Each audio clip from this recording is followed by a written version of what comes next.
नमस्कार, NMF news देख रहे हैं आप। आपके साथ मैं हूं खुशबू राय। वक्त हो चला है देश और दुनिया की तमाम बड़ी खबरों का, तो चलिए शुरू करते हैं। इजरायल और हमास के बीच जारी युद्ध खत्म होने का नाम नहीं ले रहा है। एक सप्ताह से अधिक समय बीत जाने के बाद भी ये संघर्ष खत्म होता नजर नहीं आ रहा है।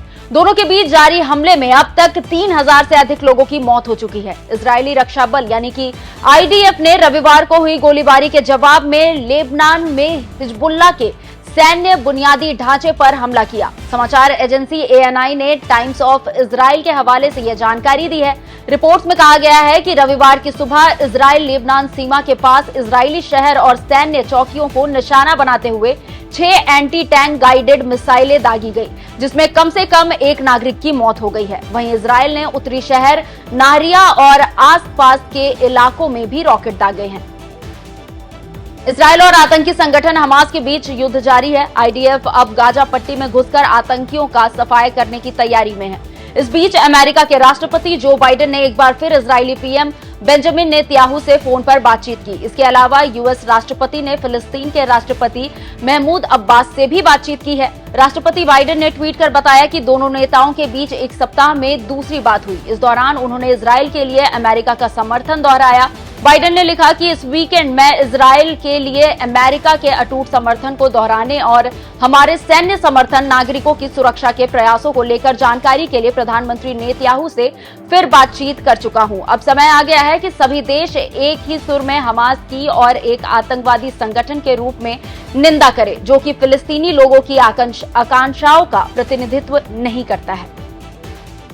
इजरायल हमास जंग के बीच लेबनान और इजरायल के बॉर्डर पर भारतीय पीसकीपिंग फोर्स तैनात है। वहां एक रॉकेट शेल गिरा है। लेबनान में तैनात संयुक्त राष्ट्र अंतरिम बल यानी कि यूनिफिल ने कहा है कि दक्षिणी लेबनान में उसकी साइट पर एक रॉकेट का शेल गिरा। यूनिफिल के प्रवक्ता ने बताया कि दक्षिणी लेबनान में इस वक्त यूनिफिल शांति मिशन की सेना तैनात है। एक साइट पर रविवार रात एक रॉकेट शेल गिरा। हालांकि अब तक इसमें किसी के घायल होने की बात सामने नहीं आई है।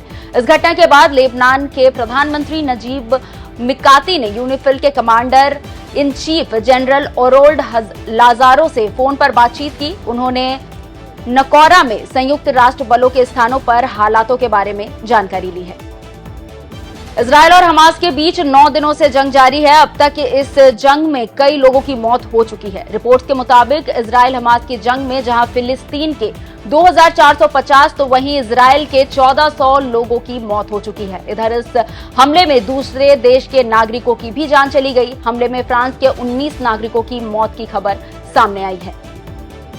इजरायल में भारतीय मूल की 2 महिला सुरक्षा अधिकारी भी मारी गई है। हमास के 7 अक्टूबर के हमले में अशदोद में 22 वर्षीय कमांडर लेफ्टिनेंट और मोसेस और बॉर्डर पुलिस में इंस्पेक्टर किम डोकरकर मारी गई है। वहीं ऑपरेशन अजय के तहत अब तक 4 उड़ानों से इजरायल से 918 भारतीयों को नई दिल्ली लाया गया है। रविवार सुबह 2 उड़ानें नई दिल्ली के लिए भरी गई है। इजरायल और फिलिस्तीन के आर्म्स ग्रुप हमास के बीच जंग जारी है। इस बीच फिलिस्तीन के राष्ट्रपति महमूद अब्बास ने वेनेजुएला के राष्ट्रपति से बातचीत की। इस दौरान उन्होंने कहा कि फिलिस्तीन मुक्ति संगठन ही फिलिस्तीनी लोगों का एकमात्र वैध प्रतिनिधि है। न्यूज एजेंसी राइटर्स के मुताबिक राष्ट्रपति अब्बास ने कहा कि चरमपंथी समूह हमास के कार्य और नीतियां फिलिस्तीन लोगों का प्रतिनिधित्व नहीं करती है। इसके साथ ही राष्ट्रपति ने दोनों पक्षों के नागरिकों की हत्या को अस्वीकार कर दिया और दोनों पक्षों के नागरिकों, कैदियों और किडनैप किए गए लोगों की रिहाई की अपील की है। इधर इजरायल की सेना गाजा पट्टी में दाखिल होने की तैयारी कर रही है। रविवार को बुलाई गई इमरजेंसी मीटिंग में प्रधानमंत्री नेतन्याहू ने हमास को ध्वस्त करने की कसम खा ली है। उन्होंने कहा कि हमास ने हम पर हमले किए और सोचा कि हम टूट जाएंगे, लेकिन हम हमास को पूरी तरह खत्म कर देंगे। खालिस्तानी आतंकी हरदीप सिंह निज्जर की हत्या को लेकर कनाडा और भारत के बीच तनाव है। कनाडा के प्रधानमंत्री जस्टिन ट्रूडो लगातार निज्जर की हत्या में भारत का हाथ बता रहे हैं। इसी बीच भारत ने कनाडा के करीब 40 राजनयिकों को देश छोड़ने के लिए भी कह दिया था, जिसके बाद ट्रूडो के तेवर कुछ नरम पड़े हैं और अब उन्होंने भारत के साथ कूटनीतिक गतिरोध के बीच नवरात्रि की शुभकामनाएं भी दी है। कनाडा के प्रधानमंत्री जस्टिन ट्रूडो ने ट्वीट कर कहा है कि नवरात्रि की शुभकामनाएं। मैं हिंदू समुदाय के लोगों और उन सभी को अपनी हार्दिक शुभकामनाएं भेज रहा हूं जो इस त्योहार को मना रहे हैं। कनाडाई प्रधानमंत्री की ओर से रविवार को जारी किए गए एक बयान में कहा गया कि अगली 9 रात और 10 दिनों में कनाडा और दुनिया भर में हिंदू समुदाय के लोग नवरात्रि मनाने के लिए इकट्ठा होंगे। कांग्रेस नेता राहुल गांधी सोमवार को मिजोरम के आइजोल पहुंचे। उन्होंने यहां 5 किलोमीटर लंबी पदयात्रा निकाली। आगामी विधानसभा चुनाव को देखते हुए राहुल का राज्य में पहला चुनावी दौरा है। वो यहां 2 दिन रहेंगे। राहुल ने चांदमारी से पदयात्रा शुरू की, जो ट्रेजरी स्वायर तक पहुंची और इस दौरान राहुल ने स्थानीय लोगों से भी मुलाकात की। इस दौरे में राहुल मिजोरम की जनता और खास तौर पर युवाओं को साधने का प्रयास करेंगे। 5 राज्यों में विधानसभा चुनाव होने हैं, जिसमें से 4 राज्य मध्य प्रदेश, छत्तीसगढ़, राजस्थान और तेलंगाना में राहुल जनसभा कर कांग्रेस के लिए चुनाव प्रचार शुरू कर चुके हैं। कांग्रेस नेता राहुल गांधी सोमवार को मिजोरम के आइजोल पहुंचे। उन्होंने यहां 5 किलोमीटर लंबी पदयात्रा निकाली। आगामी विधानसभा चुनाव को देखते हुए राहुल का राज्य में पहला चुनावी दौरा है। मिजोरम कांग्रेस मीडिया सेल के अध्यक्ष के मुताबिक राहुल आइजोल दौरे के दौरान दूसरे दिन यानी कि मंगलवार को पार्टी नेताओं से मिलेंगे और आइजोल में एक संवाददाता सम्मेलन को भी संबोधित करेंगे। राहुल राज्य के दक्षिणी भाग में लुंगलेई शहर का भी दौरा करेंगे और वहां एक सार्वजनिक बैठक करेंगे। उन्होंने आगे ये भी बताया कि राहुल मंगलवार को लुंगलेई से हेलीकॉप्टर से अगरतला होते हुए दिल्ली के लिए रवाना हो जाएंगे। तृणमूल कांग्रेस सांसद महुआ मोइत्रा के खिलाफ बीजेपी सांसद निशिकांत दुबे ने लोकसभा स्पीकर को पत्र लिखकर शिकायत दर्ज कराई है। उनका कहना है कि मुंबई के एक बिजनेसमैन के कहने पर महुआ मोइत्रा ने लोकसभा में सवाल पूछे। इसके लिए उन्हें कैश और गिफ्ट दिए गए हैं। निशिकांत का दावा है कि वकील जय अनंत देहाद्रोई ने उनको इस बाबत सबूत भी दिए हैं। बीजेपी सांसद का कहना है कि महुआ मोइत्रा ने संसद में कुल 61 में से करीब 50 ऐसे सवाल पूछे जो कि सुरक्षा से जुड़े थे और ये मामला बेहद गंभीर है, जो कि पैसे के बदले संसद में सवाल पूछने से जुड़े 12 दिसंबर 2005 के कैश फॉर क्वेश्चन प्रकरण को याद दिलाता है। इसमें 11 सांसदों की सदस्यता चली गई थी। पैसे लेकर सवाल पूछने के आरोप को लेकर रविवार को तृणमूल कांग्रेस की सांसद महुआ मोइत्रा ने एक साथ भाजपा, अदानी और सीबीआई पर पलटवार किया है। उन्होंने अपने एक्स हैंडल पर लिखा कि अगर अदानी समूह ने मुझे चुप कराने या नीचे खींचने के लिए संघीय और फर्जी डिग्री धारकों के फर्जी दस्तावेजों पर विश्वास करने का फैसला किया है, तो मैं कहती हूं कि अपना समय बर्बाद नहीं करिए और अच्छे के लिए वकीलों का इस्तेमाल करिए। महुआ ने अपने एक्स हैंडल पर लिखा कि आप संसद में मेरे खिलाफ कोई भी प्रस्ताव ला सकते हैं, लेकिन मुझे उम्मीद है कि माननीय अध्यक्ष उससे पहले इस लंबित मुद्दों का निपटारा कर देंगे। महुआ ने अदानी के खिलाफ जांच की भी मांग की। यहाँ महुआ ने लिखा कि इन फर्जी डिग्री धारकों और तथाकथित भाजपा प्रज्ञाओं के खिलाफ कई लाभों के उल्लंघन के आरोप लंबित हैं। समाजवादी पार्टी के राष्ट्रीय अध्यक्ष व पूर्व सीएम अखिलेश यादव सोमवार को देवरिया पहुंचे। वहां वे फतेहपुर गांव में हुए सामूहिक हत्याकांड के पहले सत्यप्रकाश दुबे के घर गए थे।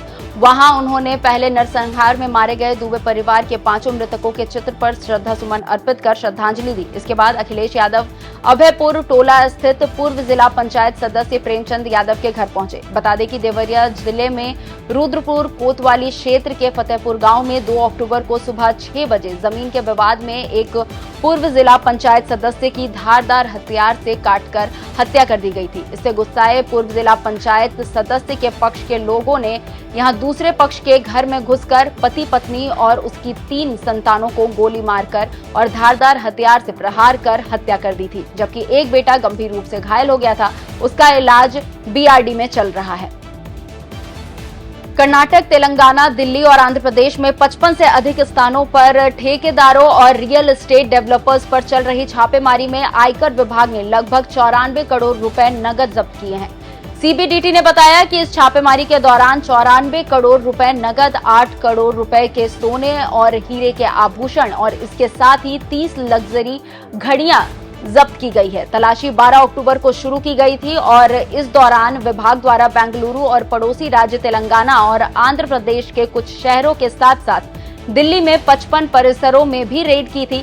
सीबीडीटी ने एक बयान में कहा कि तलाशी के परिणाम स्वरूप लगभग 94 करोड़ रुपए की बेहिसाब नकदी और 8 करोड़ रुपए से अधिक के सोने और हीरे के आभूषण यानी कि कुल मिलाकर 102 करोड़ रुपए से अधिक की जब्ती हुई है। आरोपियों की पहचान उजागर किए बिना सीबीडीटी ने बताया कि इसके अलावा एक निजी वेतनभोगी कर्मचारी के परिसर से लगभग 30 लग्जरी विदेशी कलाई घड़ियों का कलेक्शन बरामद किया गया है। इजराइल हमास के बीच जारी जंग के दौरान फिलिस्तीन के समर्थन में सोशल मीडिया पर पोस्ट करने पर उत्तर प्रदेश की हमीरपुर पुलिस ने एक मौलाना को अरेस्ट किया है, वहीं उसके साथी की तलाश की जा रही है। उत्तर प्रदेश पुलिस ने दोनों आरोपितों के खिलाफ समाज में विद्वेष फैलाने और दंगा भड़काने की कोशिश करने के मामले में केस दर्ज कर लिया है। पुलिस के मुताबिक हरीमपुर जिले के मौदहा कस्बा निवासी आतिफ चौधरी और इमाम मौलाना सोहेल अहमद अंसारी ने सोशल मीडिया में इजरायल व फिलिस्तीन के मध्य चल रहे युद्ध को लेकर युवकों ने फिलिस्तीन का समर्थन करते हुए 3 स्टेटस पर कई टिप्पणियां की थी। इस मामले में पुलिस ने फिलहाल मौलाना को गिरफ्तार कर लिया है, दूसरे की तलाश जारी है। देश के प्रधानमंत्री नरेंद्र मोदी आमतौर पर सोशल मीडिया पर किसी के ट्वीट का जवाब देते हुए नहीं दिखाई पड़ते हैं, लेकिन बीते रविवार को प्रधानमंत्री नरेंद्र मोदी ने बॉलीवुड के महानायक अमिताभ बच्चन के एक ट्वीट का जवाब दिया है। पीएम मोदी की ओर से किए गए इस ट्वीट को लेकर अब चर्चाएं तेज हो गई है। इसके साथ ही प्रधानमंत्री मोदी ने सोशल मीडिया पर अमिताभ बच्चन को कच्छ आने का न्योता भी दिया है। आपको बता दें कि प्रधानमंत्री मोदी बीते 12 अक्टूबर को उत्तराखंड दौरे पर थे। यहाँ पिथौरागढ़ में अपने दौरे के दौरान पार्वती कुंड और जागेश्वर मंदिर में दर्शन पूजन उनके द्वारा की गई थी। पीएम मोदी की ओर से पार्वती कुंड और जागेश्वर मंदिर में किए गए दर्शन पूजन की तस्वीर को अमिताभ बच्चन ने 15 अक्टूबर को एक्स पर शेयर किया और ट्वीट करते हुए लिखा कि उनके कैप्शन में उन्होंने ट्वीट करते हुए लिखा कि धार्मिकता, रहस्य, कैलाश पर्वत की दिव्यता मुझे हमेशा से आकर्षित करती रहती है, लेकिन दिक्कत यह है कि मैं कभी इन जगहों पर विजिट नहीं कर पाऊंगा। सलमान खान के TV reality show big boss 17 की शुरुआत हो चुकी है। हर बार के सीजन से इस बार की सीजन काफी ज्यादा अलग है। घर में न केवल कंटेस्टेंट को 3 भागों में बल्कि घर को भी 3 भाग में बांट दिया गया है। इसे दिल, दिमाग और दम में बांटा गया है। शो की शुरुआत धमाकेदार रही। पहले दिन ही कंटेस्टेंट के बीच विवाद और तीखी बहस देखने को मिली और लोगों के बीच अब चर्चाओं का बाजार गर्म हो चुका है। देखने वाली बात यह होगी कि अब बिग बॉस सीजन 17 में क्या कुछ ट्विस्ट और तड़का देखने को मिलता है।